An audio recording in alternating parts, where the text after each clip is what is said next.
So Romelu Lukaku looks like he's going to be making a mega money move to Manchester United, with a reported £75 million fee agreed, plus Everton wanting another potential £15 million in add-ons, meaning the Belgian could cost £90 million and make him the most expensive player in the world, eclipsing the £89.3 million deal that brought Paul Pogba back to Manchester United.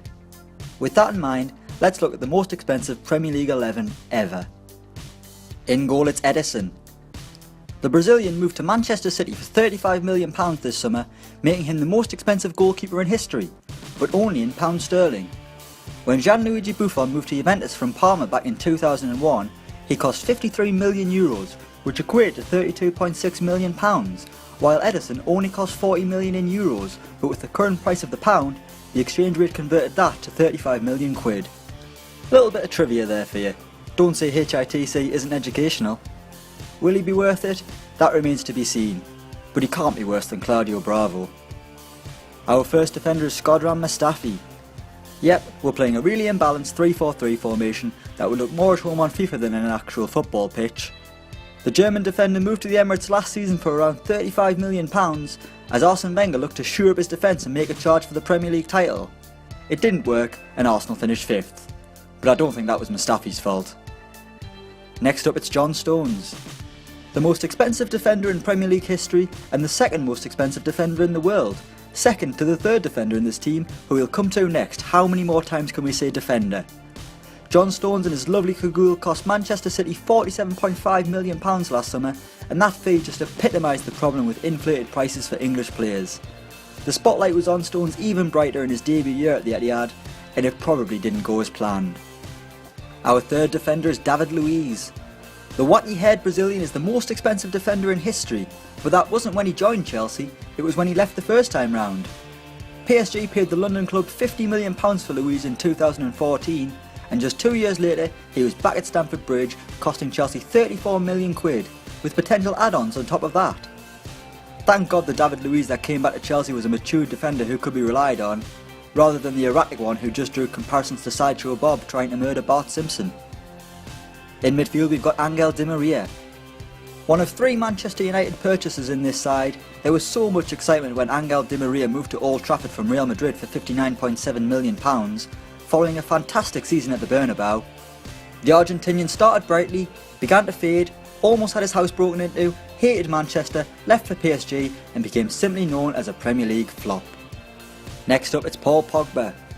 His time as the most expensive player in world football could be about to come to an end, and if you listen closely, you can hear someone saying what a waste of money Pogba was and how poor he was last season. But then again, the bloke was always going to be considered disappointing unless he scored 50 goals and racked up another 20 assists in his first season. Pogba's £89.3 million move to Man United really put the pressure on him to perform, and expect him to take his game to another level this season, especially if he can link up with Lukaku. Get in, made it through that without any hair jokes. Another Manchester-based player next, it's Kevin De Bruyne. The Strawberry Blonde playmaker moved to the Etihad for £55 million for his second crack at the Premier League, having been shipped out of Chelsea by Jose Mourinho in 2014. As always, questions were asked when City shelled out a club record fee, claiming he wasn't worth that much. But he sharp shut them up, and is probably my favourite player to watch in the Premier League right now, him or Jonathan Walters. On the left we've got Raheem Sterling. Anthony Martial could make this team if he makes another 10 appearances for France and wins the Ballon d'Or in the next 2 years, which would see Monaco receive another £15 million for the Frenchman, on top of the £43.5 million the Red Devils have already paid, having had to fork out another £7.5 million after the forward scored his 25th Man United goal. But for the meantime, it's Raheem Sterling in this team, the 4th and final Man City player, costing them an initial £44 million, which could rise to £49 million.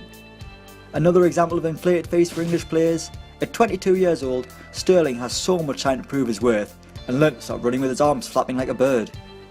Our front three kicks off with Fernando Torres. The Spaniard cost Chelsea £50 million in what remains the highest fee Chelsea have ever spent on a player. And if they could go back in time, they'd probably reconsider buying the striker. Torres' time at the Bridge was a massive waste of time. The goals didn't flow like they used to at Liverpool, and while he did score that incredibly important goal at the Nou Camp that did things to Gary Neville that no woman ever could, we also had to witness Torres' open goal miss at Old Trafford. Swings and roundabouts. Also up front, it's Alexandre Lacazette. Arsenal's record signing, the Gunners had to pay Lyon £46.5 million plus another 6.1 in add-ons, making it the first time Arsene Wenger has spent more than £50 million on a player. The poor bloke's probably having heart palpitations every time he thinks about it.